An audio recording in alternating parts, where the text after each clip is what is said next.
family. Well, I don't mind if you ramble. Today is August the 15th, a Monday, and I am at the Athens Regional Library speaking with Rex E. Childs.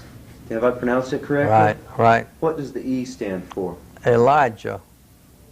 And who named you, sir? Well, I guess my mother and father must have named me.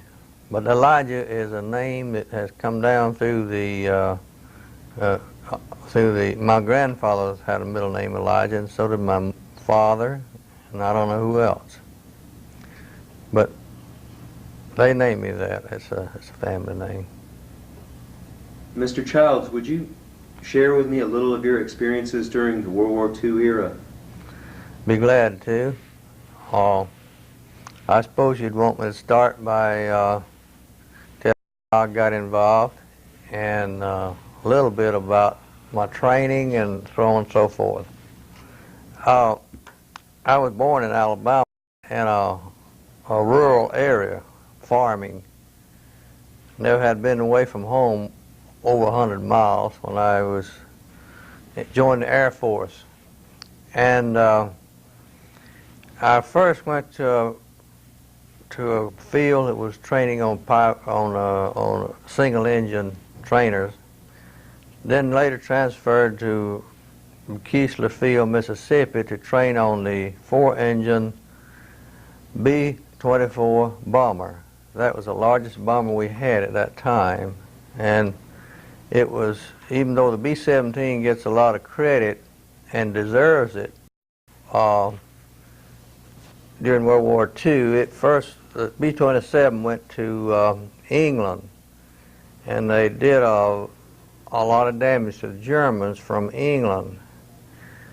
And but it was a slower airplane. It only had one bomb bay, and the B-24 is a faster airplane. It would carry a heavier load, and the B-24 was used in every theater of the war. It was reported that there were more people killed flying B-24s in the war than the Navy lost altogether during the World War II. So the B-24 played a very distinctive role in the World War II. And this training in Keesler Field, Mississippi, had a very intensive course training mechanics and maintenance people for the B-24. And we trained we trained in Nebraska, and then in Idaho, and later in Muroc Army Air Base in California. And one interesting aspect of it was that in Boise, Idaho, Jimmy Stewart was on the field at the same time training on B-27s, B-17, excuse me. And he went to England. From there, of course, we went elsewhere to train. I never did see him, but anyhow, that was interesting. We trained very intensively. We trained night and day. And I had some part in training crews. Even though I was on the ground crew, I trained young crews on how to maintain how to transfer fuel and so forth in flight from one tank to another, and all this, and use auxiliary equipment and so forth. We went to Muroc Army Air Base in California, out from Los Angeles, and there we trained again very intensively. We trained night and day, getting ready to go overseas. And one very interesting thing we saw there was we were situated near a base, base over there that was primarily a research on new aircraft. And we saw a plane flying one day with a stream of smoke coming from behind it, and we didn't see any propeller. So really that was a jet aircraft they were developing at that time. I believe since then I've read that it was a Bell aircraft. That was the first jet they had developed in this country. Well, we went from, after our training in New York, we got to go into Los Angeles a time or two while we were there, and then we went by train to Newport News, Virginia, where we boarded a ship to go overseas to Italy. And this was one of these ships that was built during World War II, a cargo ship. They call them Liberty ships. And on this one ship, we had ground crew for 2 squadrons of B-24s. One on the front end of the ship, one on the rear end of the ship. And we got in convoys to go over there because submarines were pretty fierce at that time in the Atlantic. This was in December of 1943. And it took us just about almost a month in this convoy to get over there. And this was during December and early January. And we had very little to do other than just lounge. Had 2 meals a day, and had 2 good meals, and we had to take a bath in salt water, of course, which wasn't very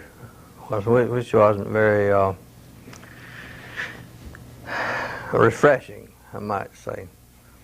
We stopped in the port of excuse me just a minute. We stopped off in oh gosh, can't think of it. Pause for refreshment. Yeah, we went on to, and we got off of in Naples. Of course, the war in Egypt at that time had gone on up the boot, and the Anzio beachhead was in the fierce fighting going on there then, and we helped them load ammunition on a barge to go to Anzio beachhead, and of course we never knew where it got there or not. But first let me say that when we entered into the Mediterranean Sea, were our greatest danger, I guess, from submarines, because they reported to us that some ships had been sunk there the night before. So we were to keep our life jackets on or with us at all times. But we didn't get hit, and we got to Naples, and that's when we first saw the ravages of war. The people didn't have any food, and at the end of our chow lines, they would be standing there with a bucket to take anything you had left. We could give it to the people, coffee or any kind of food we had left. They would take it. We took off in a day or so across the peninsula of Italy, and we went to the area of Foggia, and where they had several air bases for bombers set up there. And the weather was always rough there in the winter time, and the mud was bad and all like that. But one thing you could see was the flashing of the guns and the bombs dropping on front lines at night. You could see that, and we were very thankful that we didn't have to go what those boys were doing. going through, rather, up at the front lines in that mud and rain and cold. We had pup tents to start with, and it was very rough because it was raining. You didn't have anywhere to get other than that pup tent. You could only lie down. We finally got tents and got set up and got our planes came in. And pretty soon we were ready to go with the bombing raids. There were a number of fields, as I said, in the Foggia area that were the same aircraft, B-24, and these each group was on a field. Each group had 4 squadrons, and each squadron carried about 15 aircraft. So if we could get them all off the ground, we would have 4 times 15, or 45 aircraft could go on a mission. Well, on top of that, I don't know how many other groups were located in the area around us somewhere. So there's probably 6 other bomber groups. So it was a formidable force to at least turn on to the enemy. We bombed a lot in North Italy because they were just running the Germans out of there, and we bombed a lot of places in northern Italy and the ports and so forth. And then we could reach pretty high up into the European continent from that area. The B-24 we could carry 10 500-pound bombs, or we could carry 2 1,000-pound bombs, and then we could carry just a whole lot of clusters of anti-personnel bombs and 100-pounders. And anti-personnel bombs were small, maybe 6 inches in diameter and maybe 3 feet long, but when they exploded, they threw off tremendous amounts of of shrapnel. That was anti-personnel. It would kill a whole lot of people. And we just carried tons and tons of those and dropped on troops.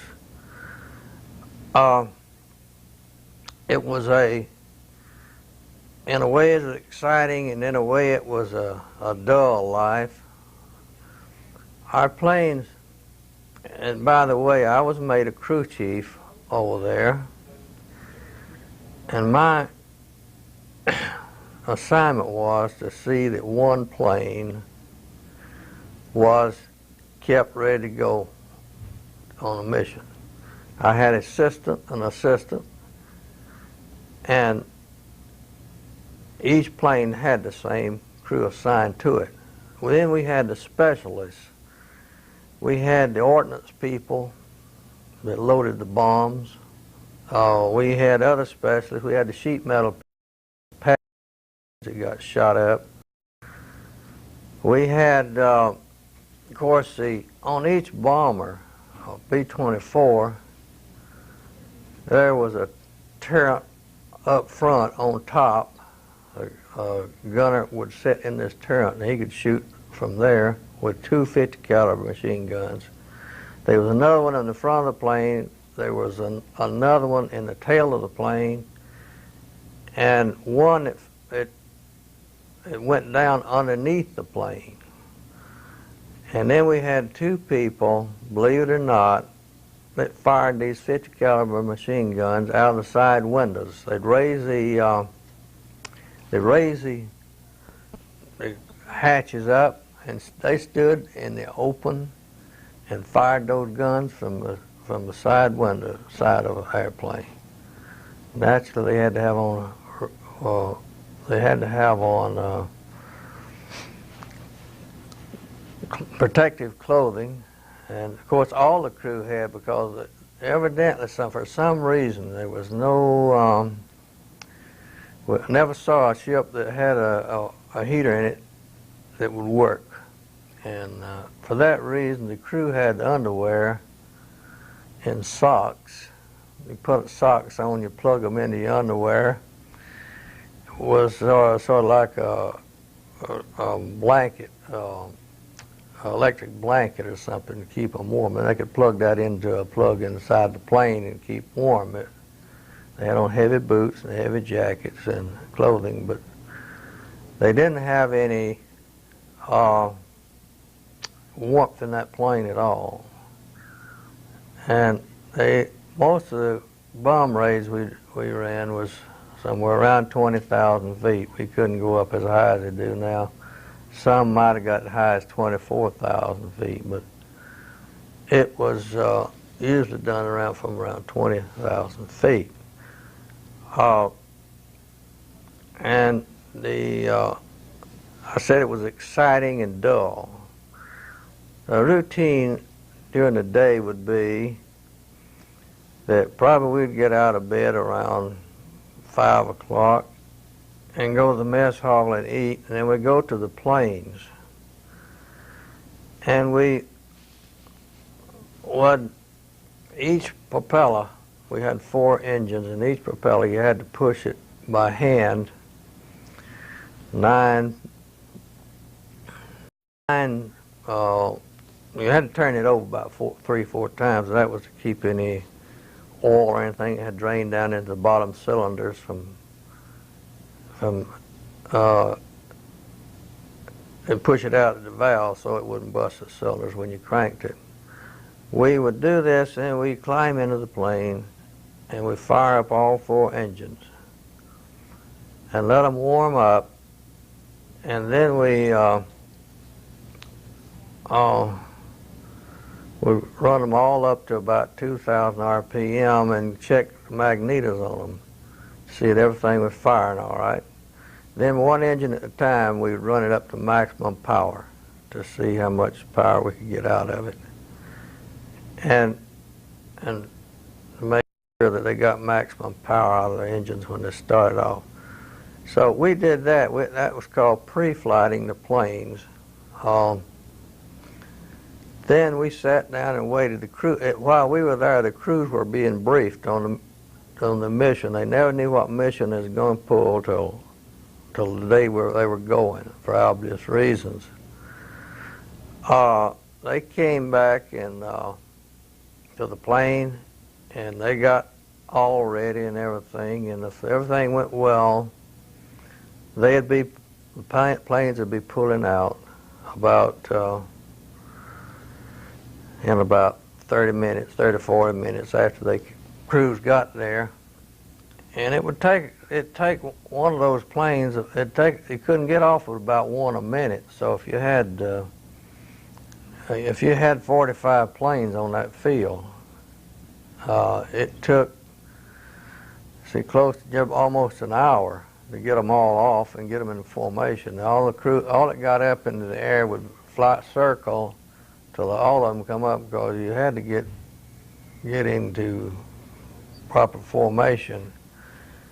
And we could put 2,700 gallons of gasoline in one of those things, but getting altitude and flying there to get into formation, they would burn up quite a bit of fuel. We figured the first hour they'd burn at least 500 gallons. And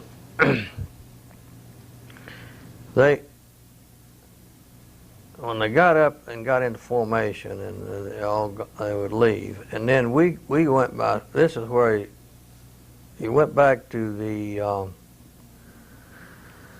the tent.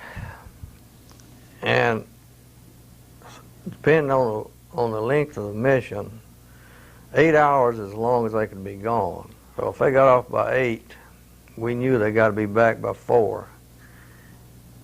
Most of the missions, though, were a little less than 8 hours. They never hardly ever went on a maximum flight like that.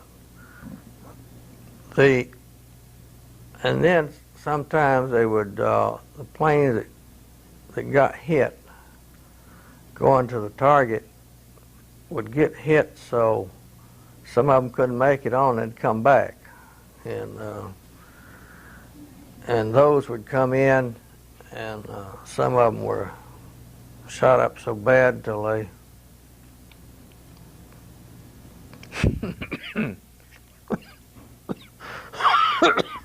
excuse me. It's all right. Some of them were shot up so bad till we had some bad accidents and killed some people, a lot of people.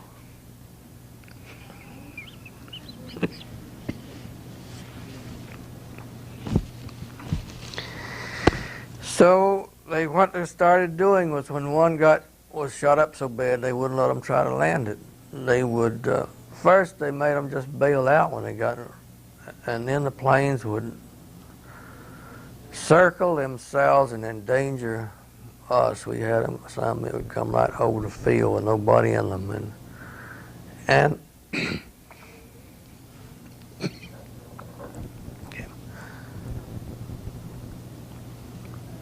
we were right near the Adriatic Sea, so they finally got to, when one was shot up too bad to land, they would bail out and let the plane go out over the water and fall. And so, but when they hit the ground, we were hoping that we had 2 gas trucks. And you always tried to get the gas truck first, because if you didn't, you had to wait till they filled all the other. If you got last, you got to wait till they filled all the other planes up. So we gassed them up when they hit the ground, assessed the damage, and if it was sheet metal damage, the sheet metal crew would come around and patch it. And if it was a propeller got shot and hit or something, we had people that were experts on that here, and they come around. So what we did, we had a routine. We had to check the oil filters and so forth. The engines were really taxed on a mission like that, and if anything broke up inside the engine, we'd find metal fragments in the oil filter of the engines, and so, but however long it took, you'd work till you might be through by supper time, or you might work till midnight. But if it was fixable, we fixed it. If we couldn't be done overnight, of course, the plane was down for the next day, and you had to get it fixed then. But it was like I say, it was not very any recreation hardly to speak of at all. So it could be real dull. Our tents were fairly comfortable. We had we'd take a 50-gallon drum and cut it in half and use it for a heater. And then we'd get a 50-gallon drum of gasoline, and with a small pipe going to that drum, and we could build it thing in there to catch the gas in, and so we had very comfortable heat during this winter. The summers were dry and hot, and the winters could be very uncomfortable. We'd have a little snow and so on and so forth. Sometimes our planes maybe couldn't fly for 2 weeks because of bad weather or something. Then what do you do? There was nothing to do but play pinochle, something like that. And we did have some, we could go into town and mess around there. We had a USO in one town big enough to have a USO. People didn't have a lot to eat. Most of all we got to eat in town was what they call eggs and chips, potatoes, and Irish potatoes fried and eggs fried in olive oil. and they had bread. They had plenty of bread. Italians did, and they also you couldn't drink in their water, of course. They didn't have anything to drink, and they had the old vino, it's wine they make, and so you had vino, eggs and chips, and that was all fried in olive oil. The armed services, though, had some very good tours for us. We went to Naples and saw all the sights there, including climbing Mount Vesuvius. It had erupted a year previous to when I was there, and you could walk around the perimeter of Mount Vesuvius. We even throw stones over in that Mount Vesuvius. And then there was Isle of Capri out on Naples Harbor that only the rich usually go to, but we got to go there for a weekend as a rest camp, and that was very nice. The Isle of Capri is it's an island that doesn't have water. Yeah, all the water that's used there has to be hauled to the Isle of Capri. Rome was more interesting than Naples, in that you got all the historical stuff there, you know, and we got to see all that. They had very good tours for us to see that. And well, I'll go back to Naples a little bit, though. I went to the town of oh Lord, what was the name? One that was covered up with ashes. Pompeii. Pompeii. I went to Pompeii. Now that was very interesting in that I don't remember the historical aspects of it, but they had dug this town out from under the ashes, and some of these things that were there as they were when they got covered up, and the streets were cobblestones, and they had ruts that were down in the streets where the animal-drawn vehicles. There was a place in the center where the animal could walk, and then on each side for the wheels. And they were places where you could see down under the streets, and they actually had water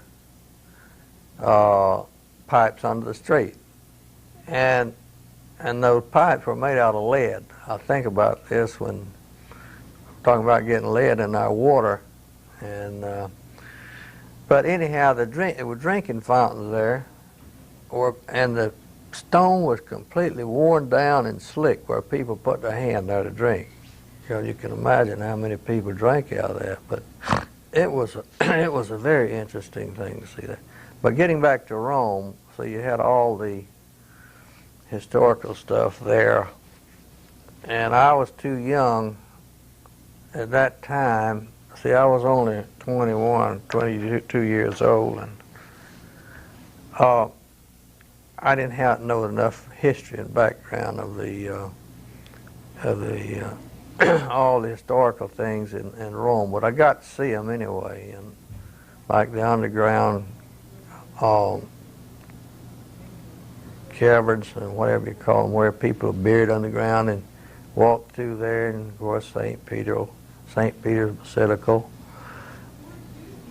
I got to go in there and tour around inside there, and some other very historical places in Rome, and so I enjoyed that a lot. Much better than Naples. But the local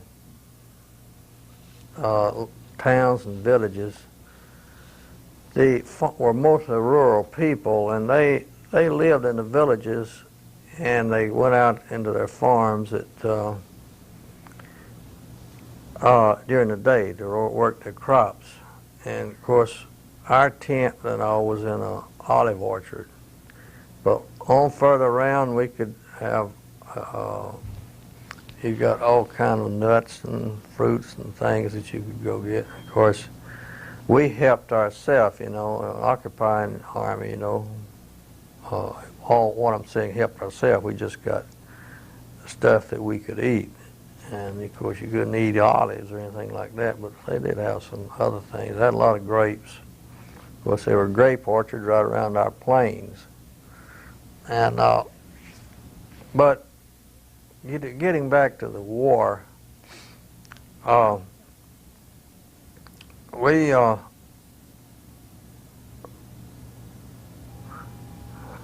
had some hair-raising experiences, because I remember one time I was on my plane, maybe gassing it up if it got in first, and two planes coming in, they peeled off from the formation to circle around and come in on the airfield, and one rammed their wing into the side of the other one, and both planes went down and killed about 20 men. And things like that were very depressing. And I saw one land, and the nose wheel collapsed on it, and it ground off the plane all the way up to the wings, ground up all, and of course that was everybody that was on there got killed. Of course most of the crew had bailed out, but you had those happenings. And then when they started to invade southern France, our planes normally flew daytime missions, but when they started to invade southern France, our planes left to knock out gun emplacements and all kinds of stuff like that. And therefore they left early before daylight. And I don't know for what reason, but we were going back to the mess hall after ours took off, and one plane, maybe 200 or 300 or 400 feet high, exploded, lit up the area. You could have read a newspaper from the light of it. And before we got to the mess hall, a few miles in front of us, we saw two run together. And those were sad experiences. And when the crews come to leave on the missions, a lot of times they would give me their billfolds that they didn't want to take with them, and tell me if any money was in there if they didn't come back to go, and he'd tell me to go into town and have fun. Of course, we wouldn't do it. If they didn't come back, my job was to go to their tent immediately and guard it to keep people from vandalizing their tents. And this was a sad experience, because all their personal stuff laying there like they left it, and maybe letters they'd written home they hadn't mailed, things like that. Of course, you wouldn't dare touch any of this. And so these are some of the saddest parts of it, was seeing your friends leave and not come back. Of course, everybody felt like that they were much better off than those poor, what we call dog faces, infantry people, having to plod through all that mud and step on mines and being shot at and sleeping in the rain. And so we always had good beds to sleep in. What we did, we were finally issued a cot and a mattress cover. Then we went out to into a hay field where they had hay stacked, and we would fill that mattress cover full of hay and take that back, and so we had a good mattress. It was form-fitting because that hay packed down, and it was very nice. We had two blankets each, so the food was good enough, and so eventually the war was over in Europe, and that was the loneliest time, because then they had some kind of problem up at in northern Italy between Italy and Yugoslavia. And we already had our planes ready to come back, and then we had to convert them into cargo planes to haul supplies or something to Trieste, Italy, I believe, up there. And but we benefited from that too, because a lot of it was food, mainly from England, that we could get, and we would take a little of it and eat it ourselves, so we enjoyed that. But once the war was over, then we had a long period of waiting till we got ready to ship out, and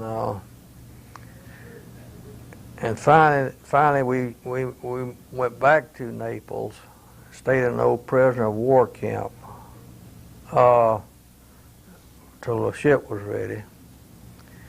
And then we got on the ship and came back to New York, and we came back on a cruise ship called USS Argentina. And that we came back 9 or 10 days. And we were fixing to go to South Dakota to train on the B-29s and go to the Pacific. And we got a 30-day furlough and went home. And while we were home, I went to Atlanta, Georgia, and then on home. And while I was at home, they dropped the atomic bomb on Japan. So when I got back to Atlanta, back then, when you went through a battle, you got a battle star. And so we got a battle star for every major battle that our planes were involved in. So we had about 7 or 8 battle stars, and we got priority in getting out. So I was discharged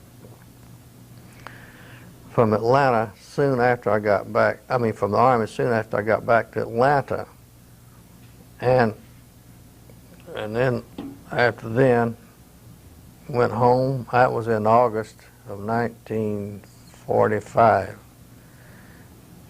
And I went home and enrolled in the University of Alabama on the GI Bill of Rights, which is one of the most significant legislative acts I think ever passed for this country, so far as the country benefiting. The impact on the country was tremendous, in that you had the colleges fill with people who had never, would never have been able to go to college if it hadn't been for that.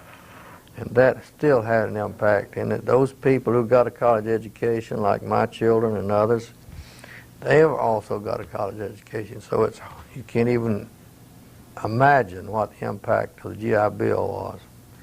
You were at Tuscaloosa? Yes, Tuscaloosa, Alabama. And your hometown was in Lower Alabama? Well, I was... Let me get it straight. Where were you? What was the hometown? Well, the hometown is Sampson, Alabama. Well, I lived in the country between Sampson and Geneva, Alabama, and Geneva County, Alabama. Thank you. A very rural area back then, and everybody, you know, back then, during those days, most of the people lived on farms. Now they've migrated to cities, but back then most of the people lived on farms. And all the farm power was by horse and mules. Very few, if any, tractors were back then. And it was a lot of work. And so if it hadn't been for World War II, I'd hate to say this, because of so many people getting killed, and I had a lot of friends get killed. And I guess the only reason I didn't get killed, main reason is I had a slight defect in one of my eyes, and they wouldn't take me as a gunner. A lot of my friends that were gunners on those planes never came back. They got killed, shot down. And so you got all kind of mixed feelings about it. If you had any one of those would give anything in the world that eye defect I had. But anyhow, that kept me from possibly getting killed in the war. That's sort of a summary of what we experienced there. I could go into a lot more detail. Well, let me ask a few questions. All right. Do you remember where you were the day Rome fell? I believe that was in early June of 1944. I can't remember it. No, we had this cathedral up on a hill there, and that was more. I think more. And I can't remember those dates, but I think there was more publicity about that because we didn't want to destroy it. Monte Cassino. Yeah, and the Germans wouldn't leave it, and they finally had to bomb it. It was high up on the hill, and it was a command post for the Germans, and they just finally the Allies had to bomb it to get them out of there, and that was very regrettable. Now, I can't remember the dates, when Rome fell and all like that. But, of course, I didn't go up there till after it, or you can bet on that. But I remember this about Mussolini now. We had an intelligence tent, and we had a photographer on each squadron of planes that went up to make pictures of the bomb. They made pictures of the bomb strikes. Then people would take those pictures and see what how effective the bomb run was. But what I was going to tell you about Mussolini, he was killed by some underground people there in Italy. And about 1 or 2 days after that, I saw an 8x10 picture of he and his girlfriend, maybe somebody, hanging upside down. They shot him and hung him upside down. And I saw that I think it might have been the next day or two right after that in our intelligence tent. We could go there and see the... Excuse me one moment. Would you shut it off? Thank you very much. Thank you very much. Shut it off. I need to go to the bathroom. All right, sir. We were in battles and so forth. Very valuable. We're interested in every different point of view and perspective we can collect, Yeah, well, that's one thing about the people who really, every airplane you see flying in war times, you got a lot of people on the ground who are responsible for keeping it up into the air, and it took a lot of effort to do that. Our planes, we tried to keep them in first-class condition to save the lives of those people, of course, on there. And for every 50 hours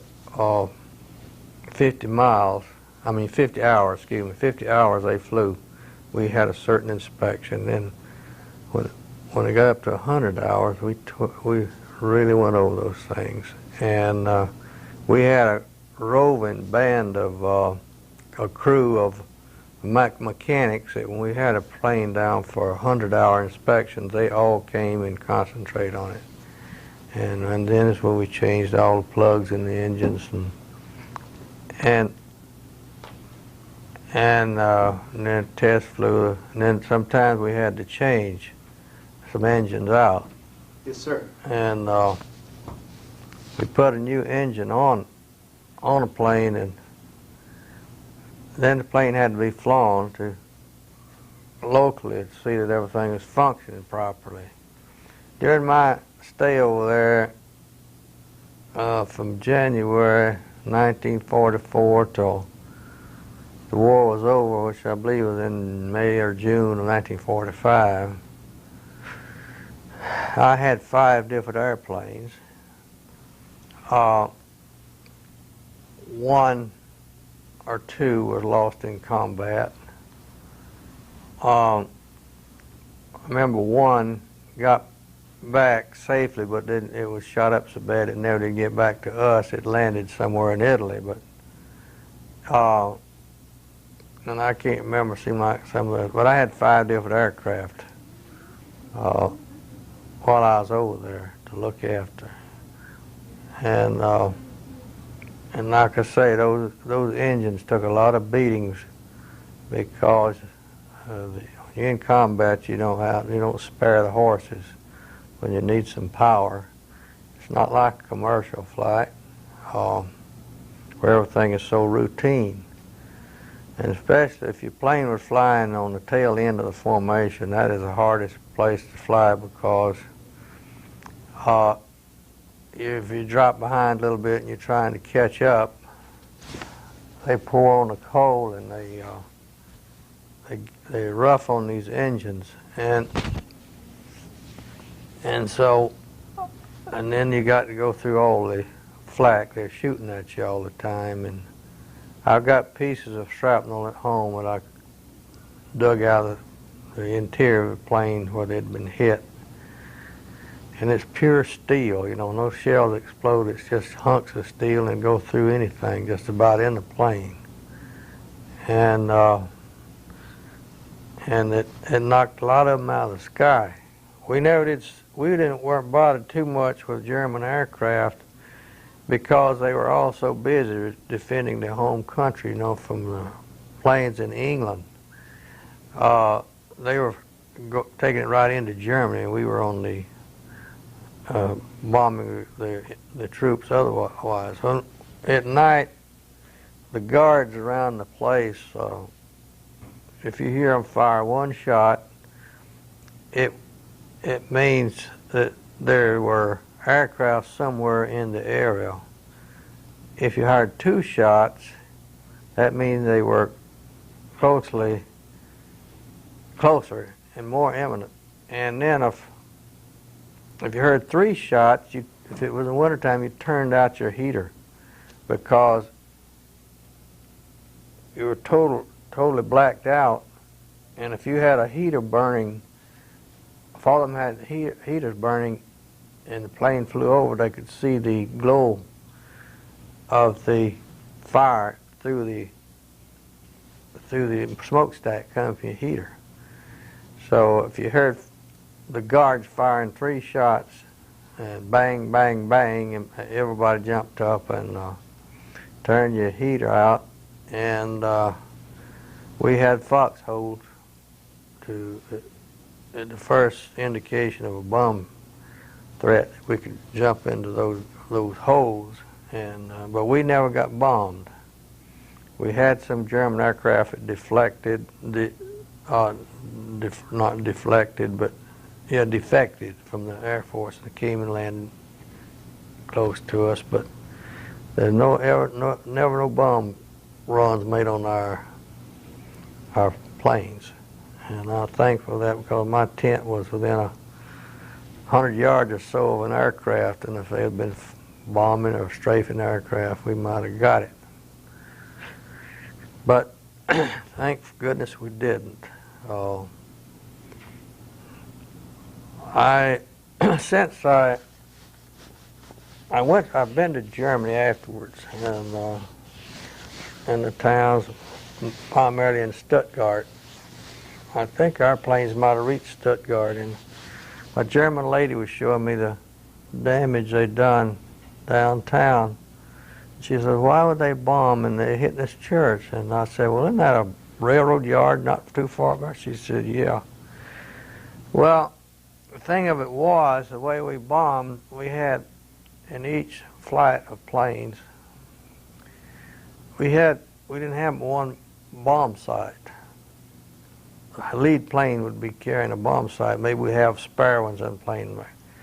But when he would line up on the targets, and all the bombardiers would be listening, and when he got everything just right, he'd holler bombs away, and everybody just pull a lever, and it would just saturate the target down there. And of course, I wouldn't tell this German lady what we did. And another thing I could tell her was that those master sergeants they had on those guns down there shooting at us might have distracted them a little bit too. The more the Germans had to back up, the more concentrating their anti-aircraft fire and so forth around the remaining targets. So the targets late in the war, you know, were like their oil supplies and manufacturing plants and so forth were very well defended because the area to defend was getting smaller and smaller, and they could keep concentrating those. So our crews right at the end of the war saw a jet fighter that the Germans put up. But somehow or another, Germans, when they made the jets, they didn't make fighters out of them. It was bombers or something. But one of those jet fighters could almost shot all of our planes down. If they'd ever got the jet fighters, we'd have been in a different story. Even though we had this, we'd have about all these planes clustered together, and on each plane we had 10 50 caliber machine guns, and you concentrate on these fighters and so forth. But they could still get to you.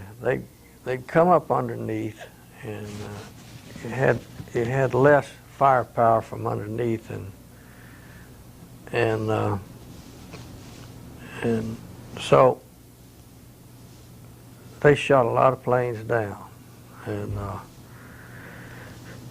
after the war I've been to Holland and of course Germany, and I went to some cemeteries where our boys are buried,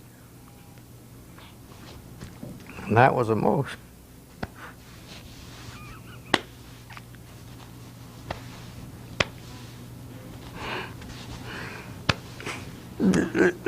isn't that crazy?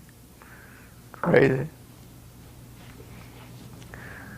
But 18, 20-year-old boys lying there, they never got to come back home. Just turned me up.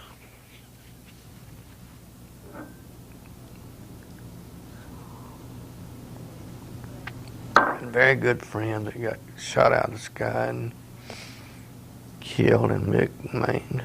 That was a cruel war, but like I said, that was the one that started this country, and I guess a lot of other countries on the economic rise. They were building of those airplanes. So I've read since they got back, the B-24s, they were turning out, they had 3 plants in this country building them, and they were turning out something like 6 a day. And I've got pictures of plants where those planes are just lined up, and the thing about the American people don't understand is how the economics of this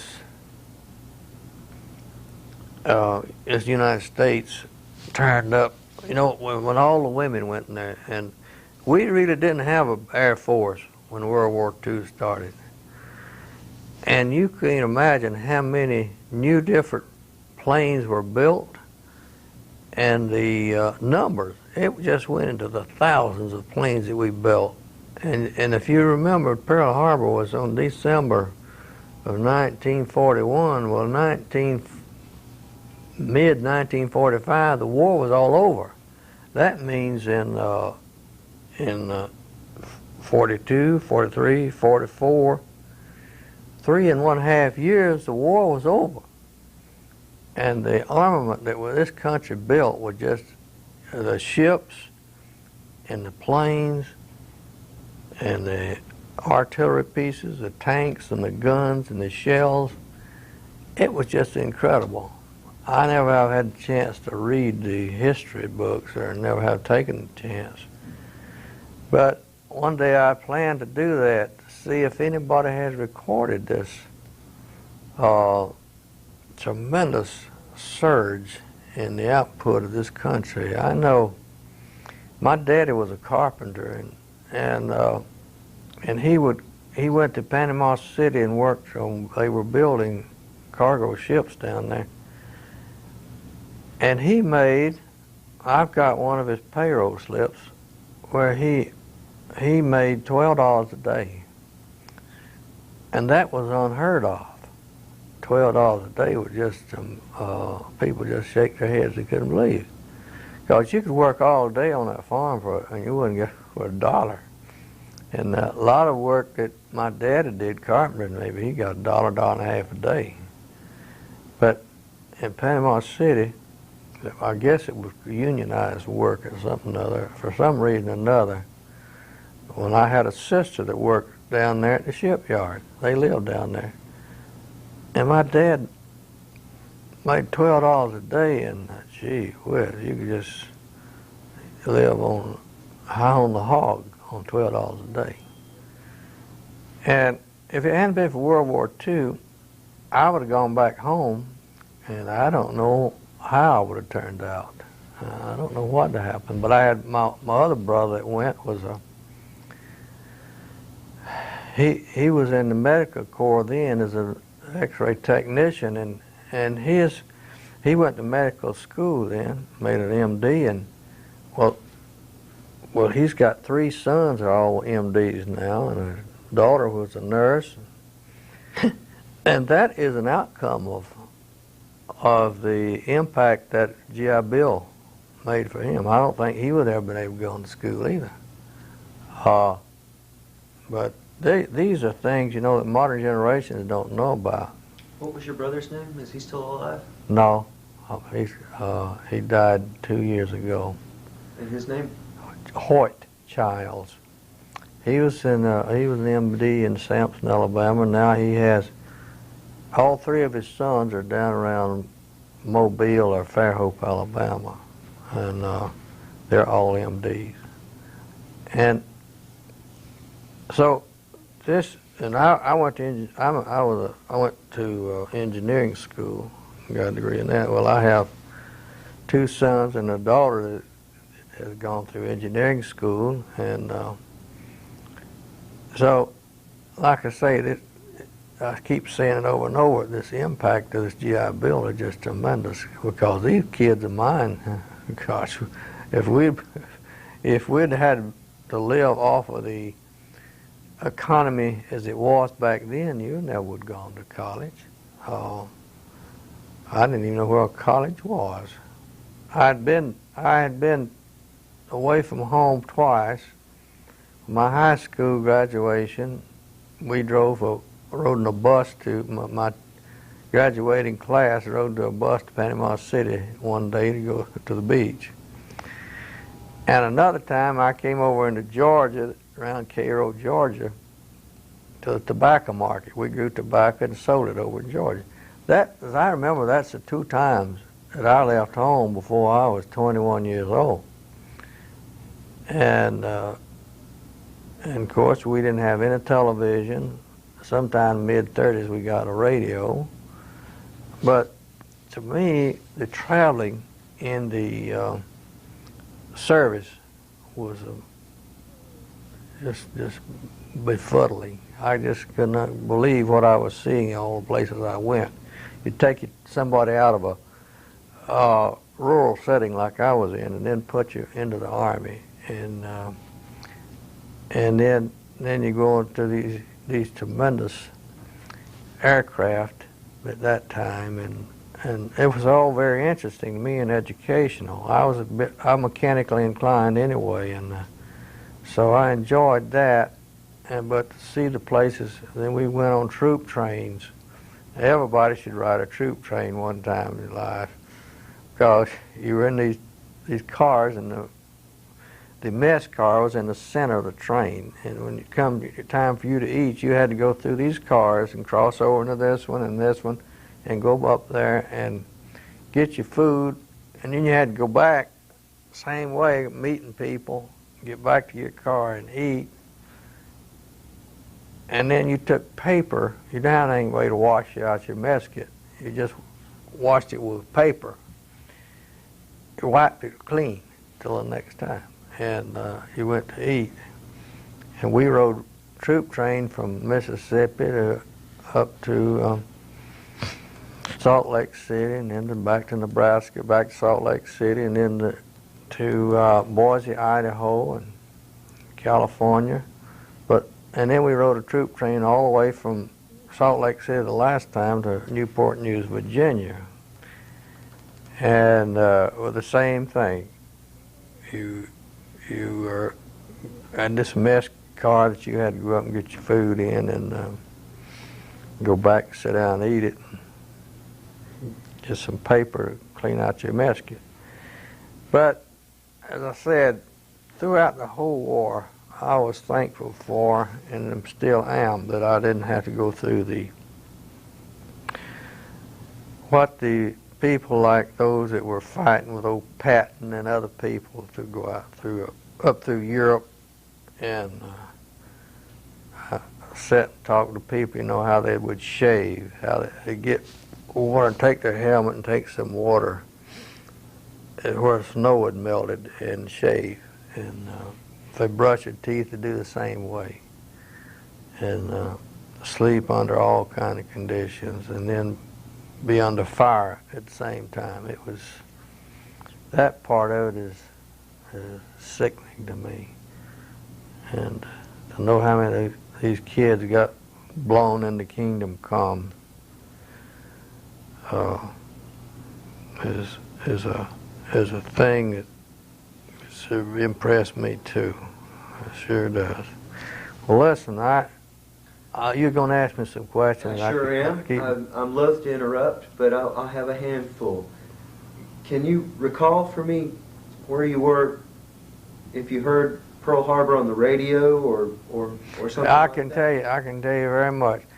I lived down in this country here, and we went up to a store about 3 or 4 miles from my house.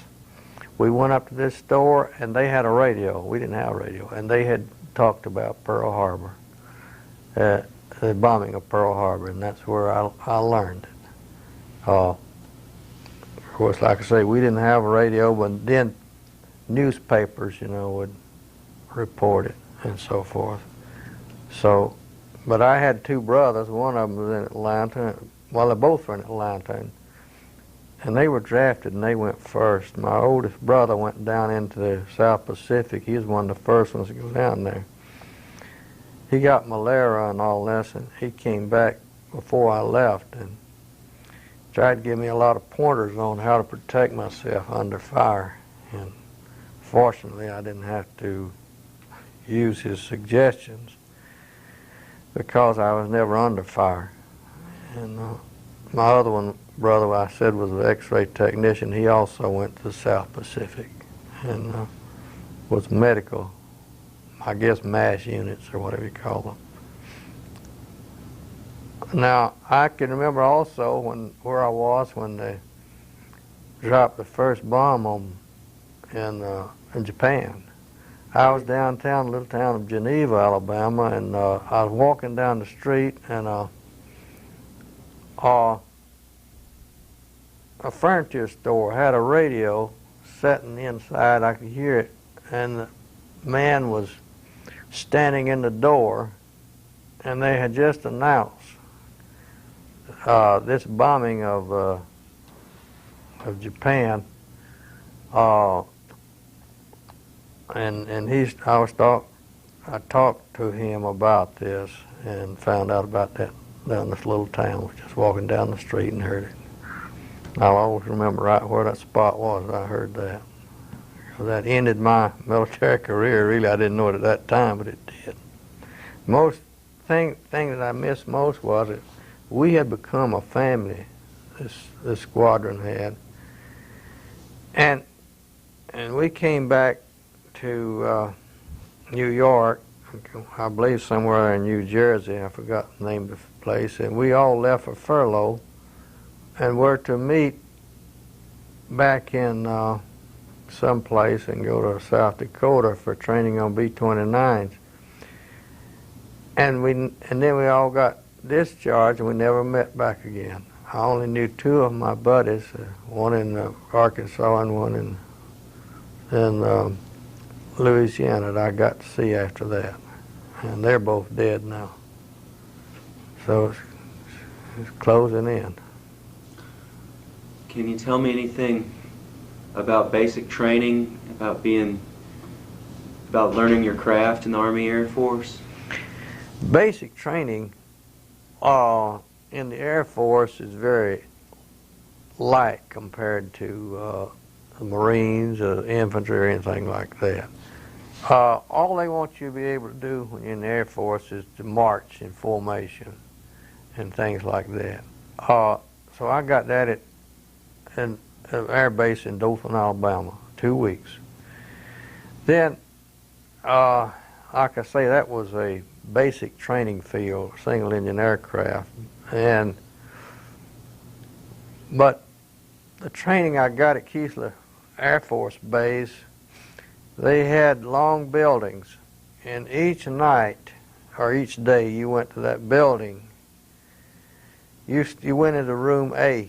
The next night you went to room B, and they were talking about carburation systems, they're talking about landing gear, they're talking about every aspect of that airplane, and you got a course in that.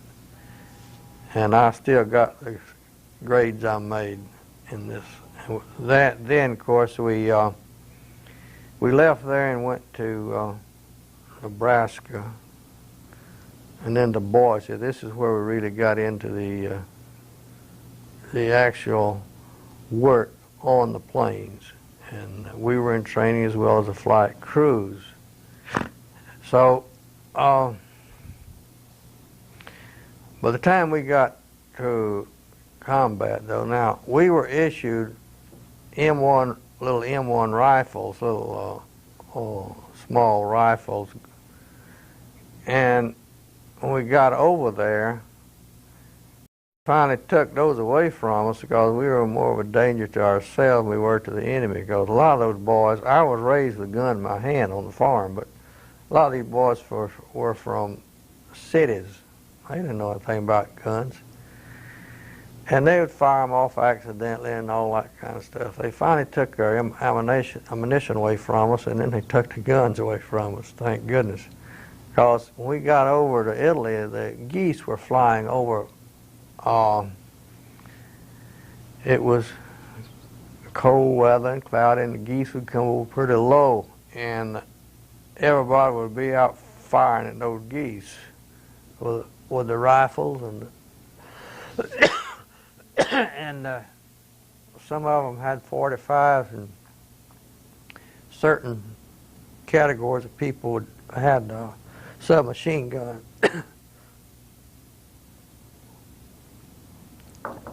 But as the front moved on up away from us, we didn't have any need for guns.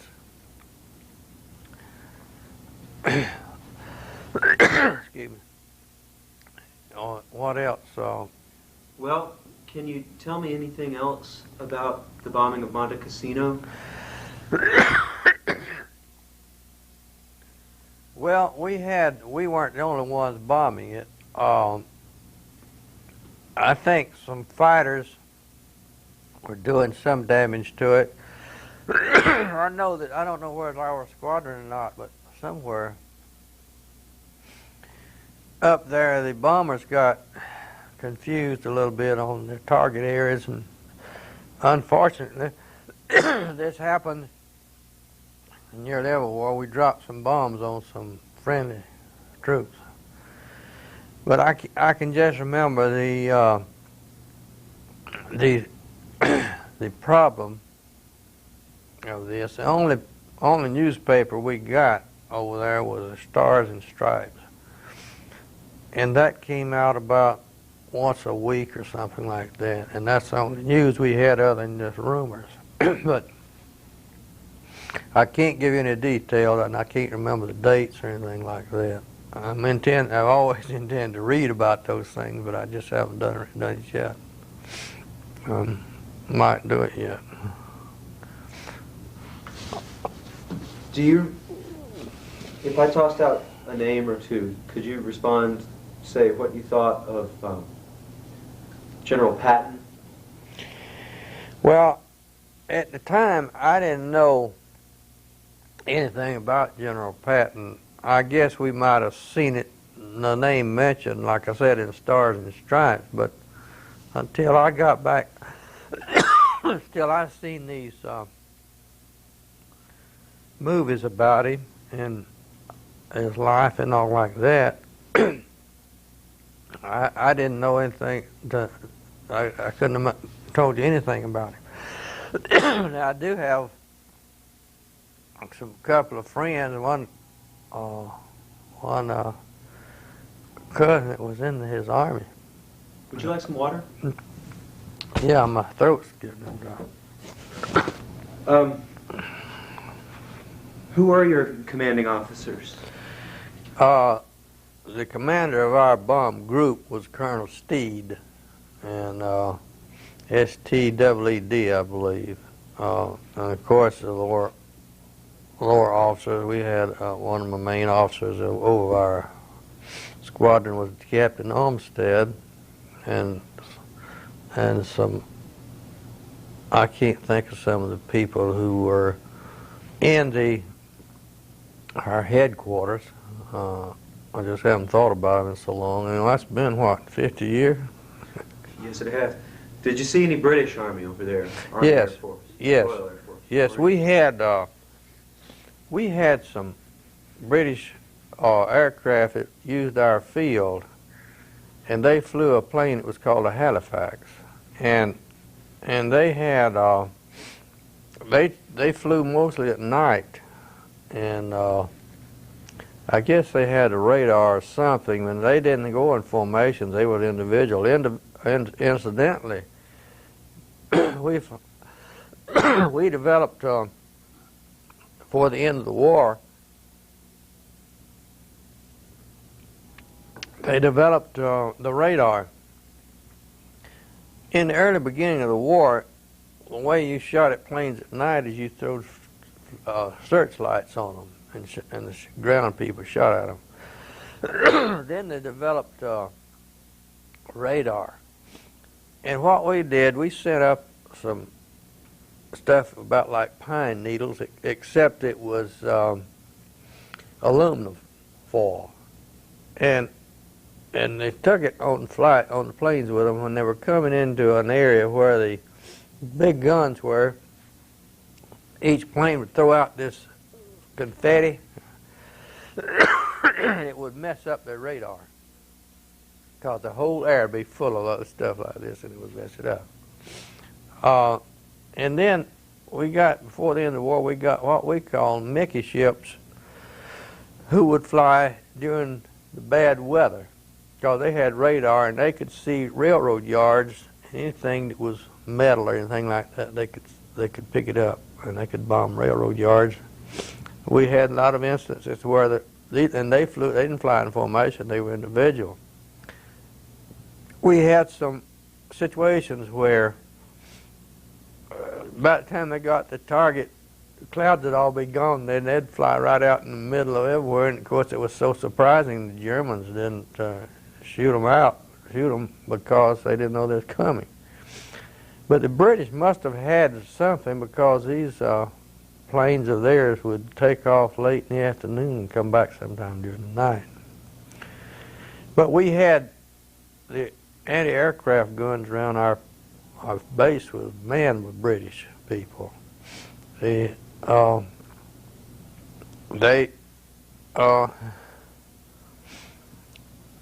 of course, we knew they talked so darn funny, you know. One of them, they had dug holes and put the guns down in these holes, and one said, "You know what? What?" He said, "It took 8 days. It took 8 men 8 days to dig this hole." I remember him saying that. The British were over there. Their presence, I'm sure, was felt, and of course, when we went anywhere, we had to hitchhike, and they would always pick you up. And that's how I found out that President Roosevelt had died. I was riding on a British truck, and they told me President Roosevelt had died, and that's our first news of that. And of course, none of us knew who the vice president was. We didn't know who was becoming president. Riding with the British was, you had to make sure, you know, at 4 o'clock they'd stop the road and make tea. So if you ride with them very far, you're going to be interrupted. But we could hitchhike easily. If you wanted to go to Rome, you'd go to some base and say you got a plane going to Rome. If it had room, it'd say get in, and you're gone. And then sometime when our planes were down, there's a certain captain at a time or two that wanted to go to Rome, and all you had to promise him was that when you get back, you get that ship ready to be for a mission. But he'd let me go with him to Rome, and a couple of us would go with him, and have a certain time we was coming back, and he let me fly co-pilot as another incentive to let him take this plane. So but they always had GI trucks on the road, and like I say, they would let you ride. You know, I was sitting, we were going to town one time, and sitting on a 500-pound bomb that was in the back of a truck, and he had a wreck. He hit a little old car. That's unusual, be riding on top of a bomb and have a wreck. But we went into town there at the little village where we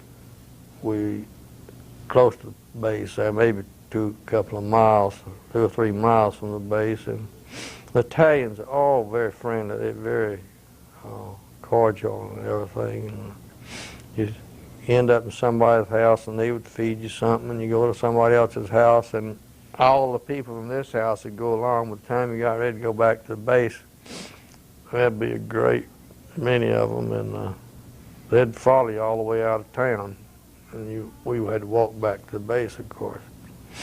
They were very cordial, very friendly, and so I've often thought about I'd like to go back there again and see what it looks like. Probably be disappointed. One thing that's ironic is that, you know, dogs always like a GI camp, and we had dogs, and then the old dog would have puppies. We finally wound up with a lot of dogs, and they would always get around the mess tent, and everybody give them scraps of food. But when we started to leave, they detailed 2 guys with 45s to rope all them dogs. They dug a big hole and they shot them every one. Because you couldn't leave them loose or they'd starve to death. We had to shoot all the dogs. And that was some more unfortunate thing that had to happen. I don't remember what your question was. Well, I really got started, and I was glad that we rambled a little bit. I asked you about other nationalities, like particularly the British Army. I'm also interested, did you see other nationalities like Austrians, Serbs, or Croats in Italy? No. If they were any, I didn't see them now. Of course, those were under Nazi thing. They had those people under their thumb, and I don't know if they were in Italy I didn't know about it. Didn't see anything. Did the Americans take Italian prisoners of war? Did you see them? I never saw any Italian prisoners of war. The Italians had already surrendered. You know, they didn't want to fight anyway. And what we were fighting was Germans going up that bootleg. It was just German troops, all I ever remember. I rode a train to Rome one time and went through this area where this fighting went on, and it was amazing to see these trees and things all shot in half, and the devastation of the land where these battles raged on.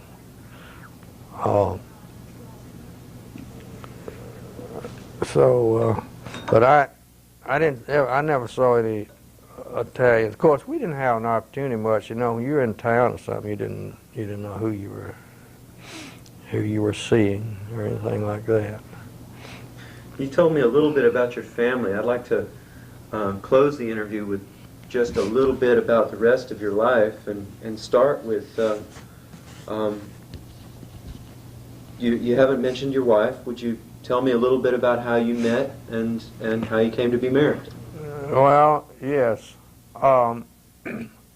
First, you know, I got out of college in 1950, and that was before the Korean War, and the economy was dead in its tracks just about. And so the getting a job was very difficult.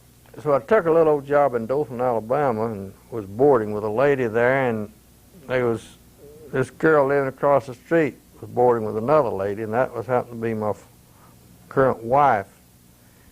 And one night my landlady said, "We've got a foursome to play rook down here, and we need one more." And went down there, and it happened to be the girl was my partner. And she lived right across the street, and from then on I could back out of the driveway and right back into hers. And so I tell a little joke on her that I don't know where I was rooked into this marriage or where I backed into it. But anyhow, that was my wife. She worked at a bank in Dothan, Alabama.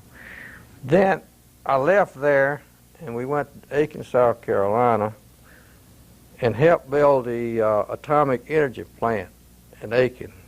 And when that started going downhill, I started looking for another job, and then I hired out with the U.S. Department of Agriculture. Excuse me, I got that's right. All right, sir. I'll be right back. And at that point, you've moved to Aiken, South Carolina, to engineer the Barnwell nuclear plant, and you're married?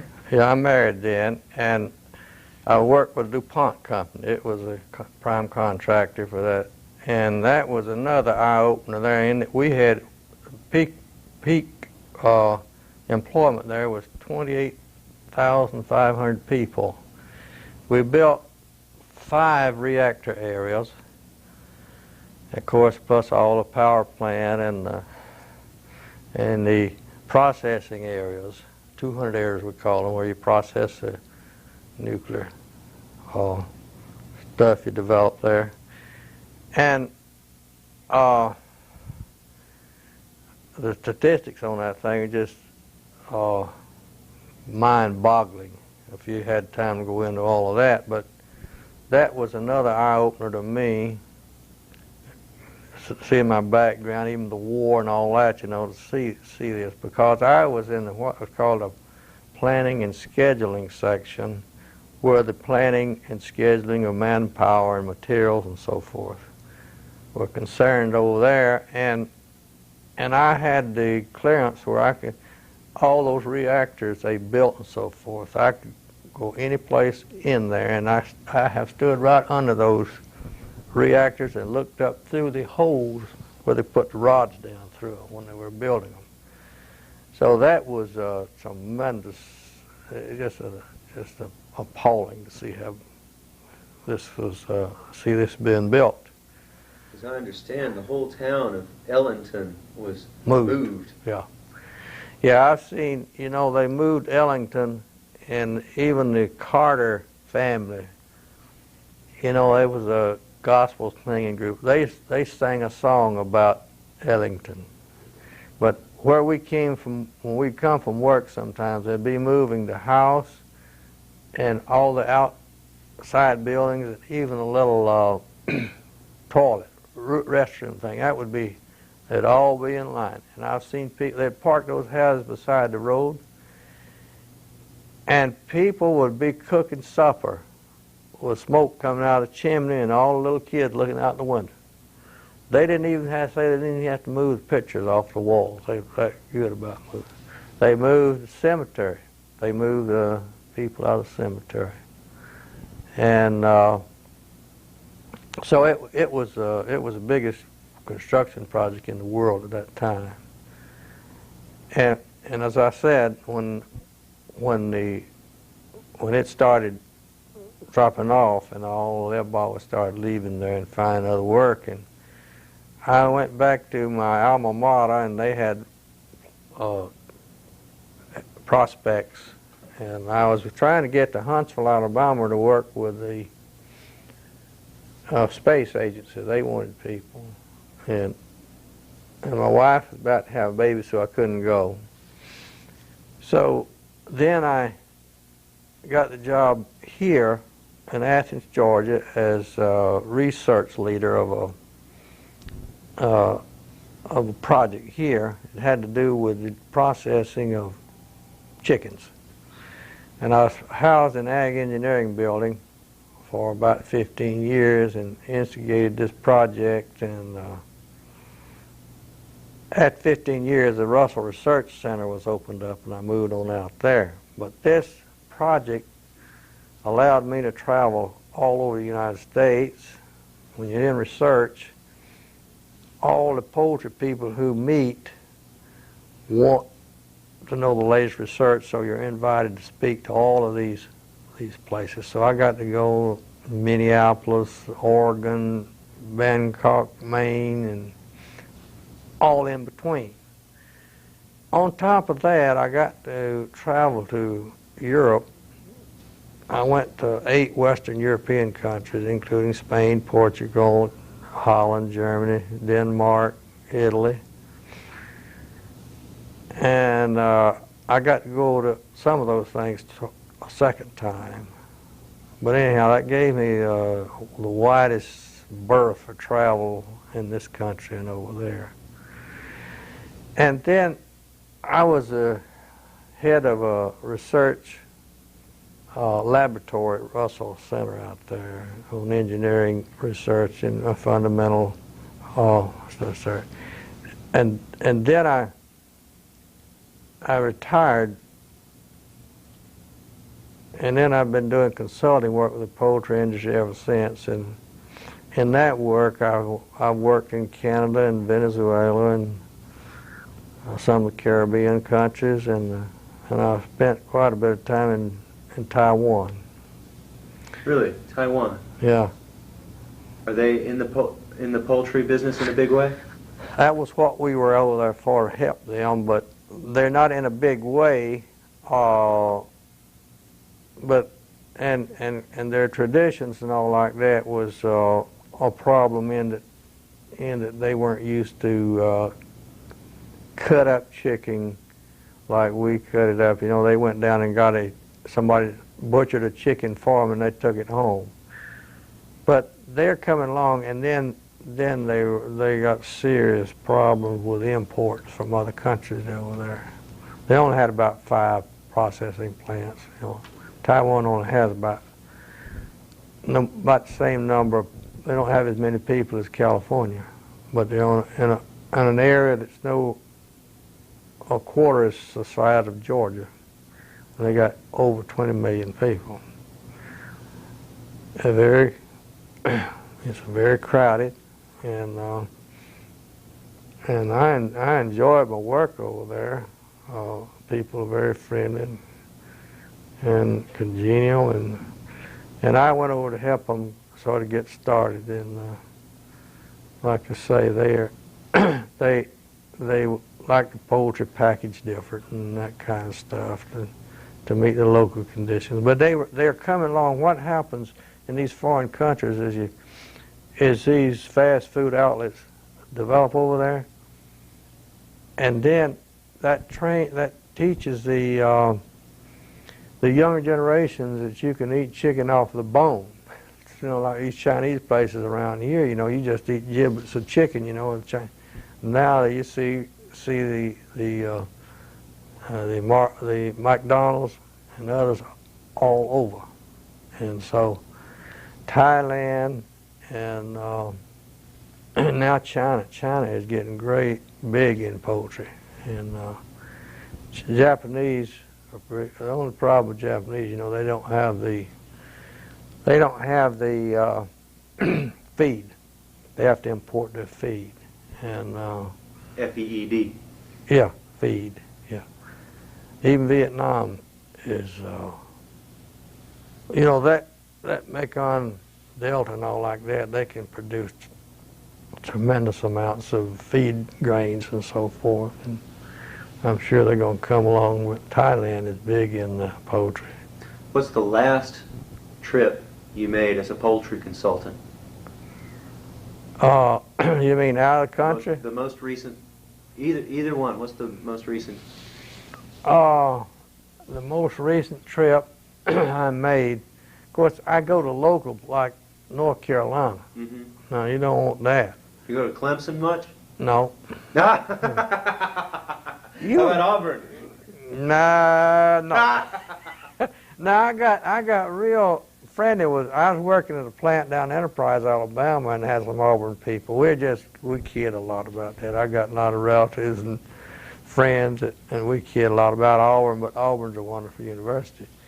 But it's always a lot of fun to kid people about Auburn and Clemson.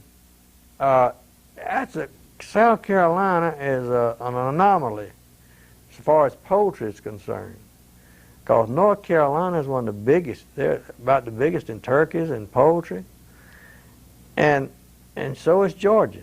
But here's South Carolina. Now they've got 2 or 3 plants now. They're coming along, but they're nothing compared to North Carolina or Georgia, and I don't know why that is. They got a pretty good plant now in Columbia and some others up there, and they got a big turkey plant here and over here. But like I say, I don't know why they didn't come along. Did you know that you must be from Clemson? I've got a grandfather who retired there, so I think of it as a second home. Well, grew up in Atlanta. Tell him about this story I heard. It used to be called Clem, and then they added S-O-N for which meant something. S-O-N. S is for service, O is for opportunity, and N was for knowledge. So somebody started kidding me about Clemson. I tell them that, and I got some good ones for Auburn people too. But you never answered the last trip, say a foreign trip then. Oh, the last foreign trip was to Taiwan. I went to Taiwan 4 different times, and that is a trip to be made. I'm telling you. I go from. I catch a plane, shuttle bus out here and go to Atlanta and get on the plane over there about 10 in the morning and go to Portland, Oregon. And over in the afternoon, you take off across the Pacific. But what I'm getting at is my wife would take me to get on the shuttle here at 7 o'clock in the morning. Say today is Monday. All right, tomorrow at 12, I'd call her, or she was working, to tell her I got there all right. And so it takes, I think a lot of times it would take me 27 hours just to, get off. But it's quite a trip over there and back. I guess I have 2 questions just about the poultry biz. I'd heard of that awful fire in North Carolina that seemed like a shady operation over there. But I also wonder, we're big on it in Athens. I have a friend who's, well, we're big in the migrant labor community, and I meet some interesting people who work in the chicken plants because they work harder. And I just wonder if you have some thoughts and reflections about the industry.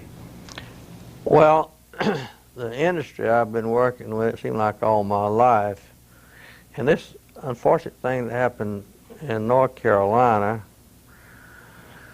you have to know the intimate details of this, which you probably never hear.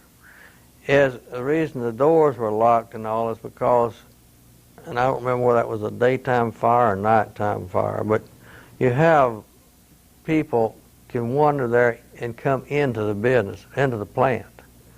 And I'm sure that they locked these doors to keep them from doing that. And it was negligence on the management for not being aware of this. And I'm sure it was just maybe some floor sweeper or some foreman or somebody that did that. And that was very unfortunate. But the poultry industry as a whole, is we got the best one in the world. And I've seen the best. Canadians are say next to us. And I mean, so far as wholesomeness of poultry and everything, I could fill you 2 or 3 tapes full of information on the way we grow and produce and breed and process and chickens and everything in this country. And so no matter what kind of information you see handed out on the 2020 or wherever, just remember, when you eat our poultry, you're getting a wholesome product. You can't any meat, you can't take it and smear it all over that desk and then get your salad down on there, and if you hand it right in the kitchen, you ain't got nothing to worry about, that's for sure. Because I've seen it go from the time that we didn't have any federal inspection at all here, and I was involved in it when we had compulsory inspection put into poultry plants. And that time they couldn't, it wasn't international, it wasn't national. You could still drive a load of poultry that was had colds or something like that across state line and get it done somewhere else. But now, all the chickens of any size, plant of any size, has to be federally inspected. And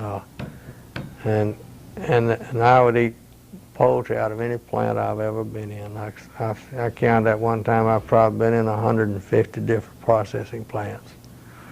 And if you see some in Spain or in Portugal or South America, you wouldn't ever worry about eating poultry here at all. Any thoughts on the Tyson Company in Arkansas? Tyson Company in Arkansas, he seems to be, I think he'll eventually dominate the entire poultry industry in this country because he's so big and so influential. And he already has 25 what we call first processing at slaughter plants. Then he has bought so many of these further, what we call further processing plants, where you take the poultry meat and develop it into various products. He's got at least 2 or 3 dozen of those. And something that most people don't know about Tyson is he's one of the biggest hog producers in this country right now. And he's always trying to buy more poultry plants. He tried to buy a plant up here in Monroe, North Carolina, of you've probably seen it, of Cuddy.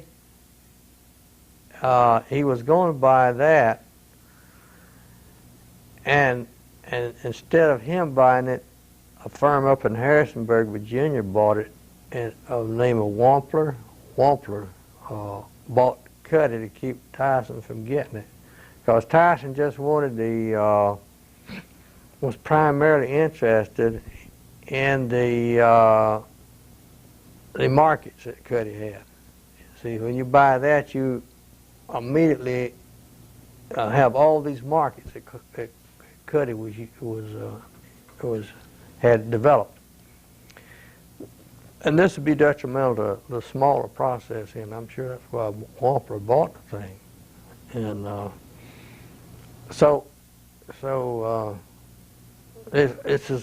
it's always, ever since way back when, you see, these plants here in Athens used to be independent owned by, and it got to the point to where they couldn't make it maybe in the hatchery or the feed mill. See, somebody else owned the hatchery, somebody else owned the feed mill, somebody else produced this. And so the industry was forced to integrate. Now every company in this country owns its own hatchery, its own feed mill, its own processing plant, and controls all the grow out. If you want to grow poultry, all you have is a house and the equipment. And you can furnish your own labor and the equipment. All.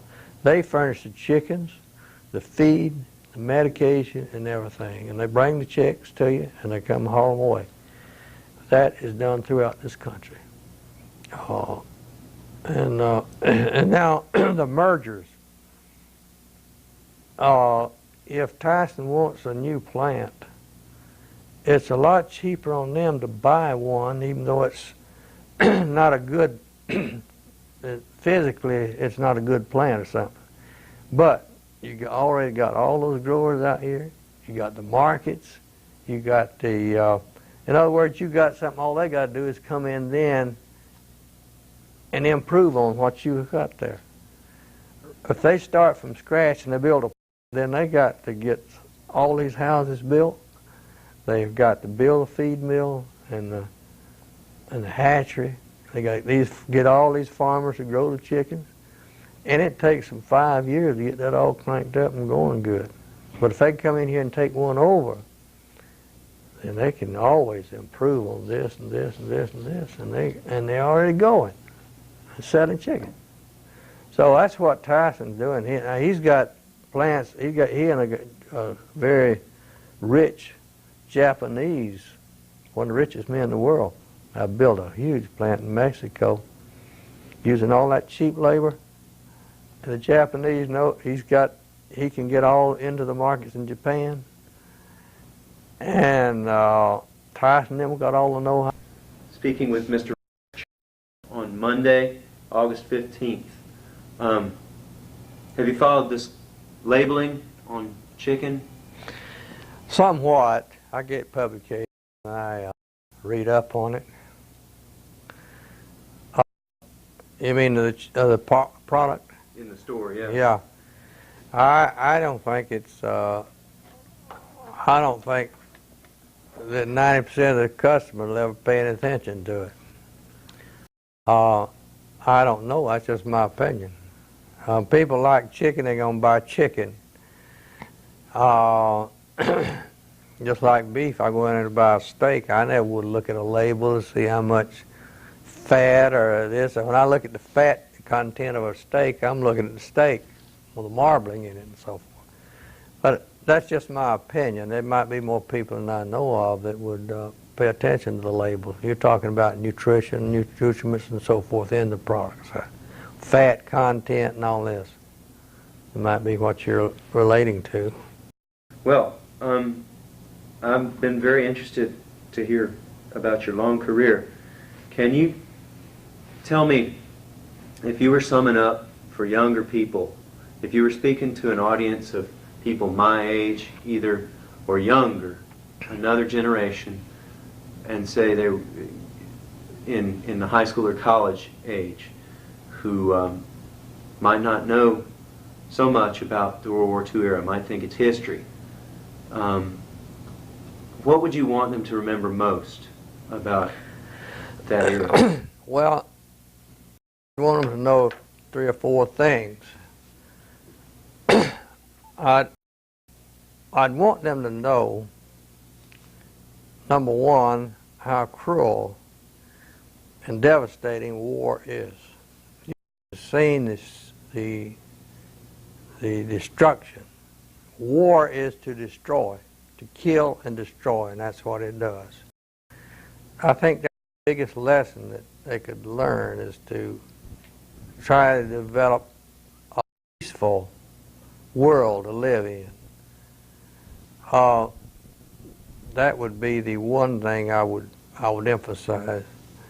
Another thing about World War II would be, again, the ironic part of this is how it helped our economy in this country and got us all up off of our knees economically. That would be the second thing that I could think of. And then another thing is the emphasis on education. I think the better educated people are, the better off they're going to be, and the less likely that they would be, I would say they would be less likely to want us to ever get into another war. I hate war. When this World War II was over, we just about did away with our army. And the Russians wouldn't. But our armies down to nothing. That left the economy flat. But then the Korean War came along in 1950, built up, and we've been going ever since. Building more sophisticated. But I would like to emphasize to them the importance of education, to educate people of these things, and I think the television has brought this home so much better than you could tell them in book or any other way as to what war is like, and I'd like to see everybody more educated and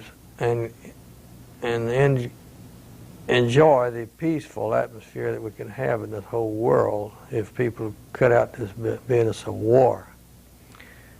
And I know sometimes you can't help it because of the other people, but the more people that we can educate from other countries, the less likely we are to engage in war anymore.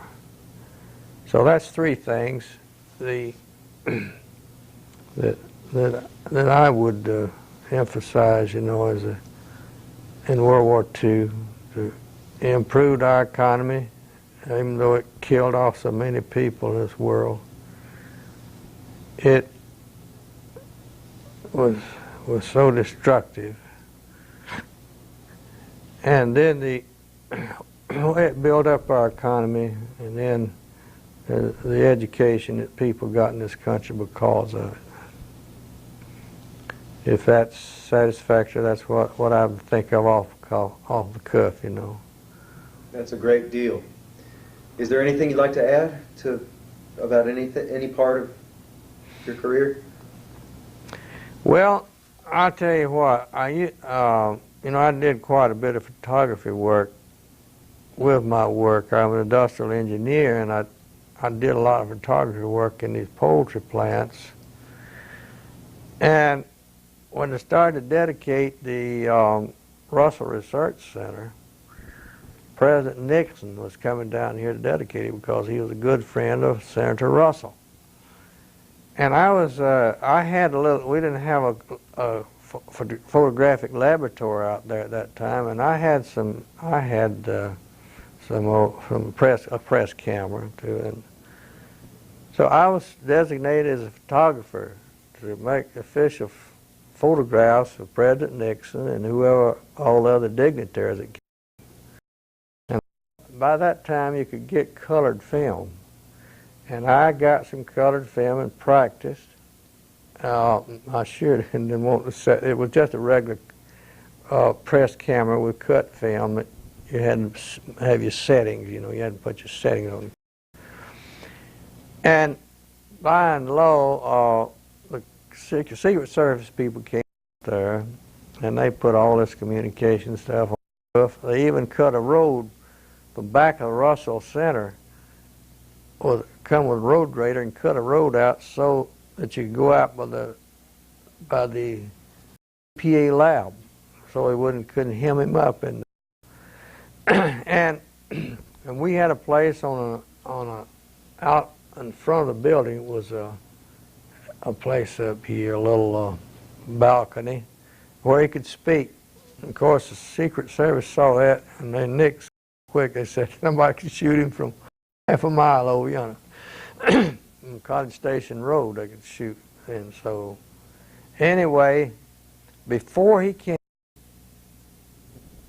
the Kent State College shootings occurred, and he canceled out.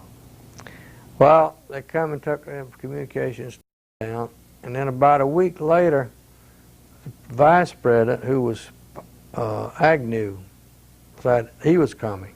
So they set up some more communication stuff, not as elaborate. And before it was over, he canceled out. So Senator Russell himself came down, and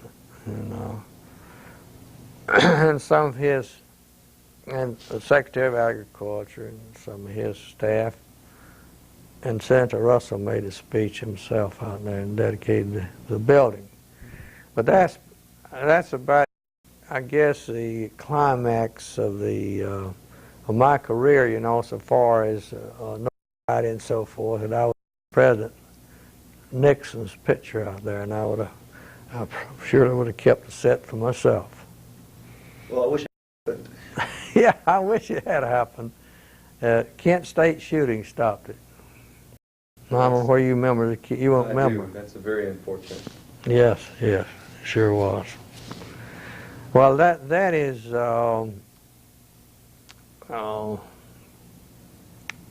that, I guess that's about the most significant thing that's happened to me in Athens.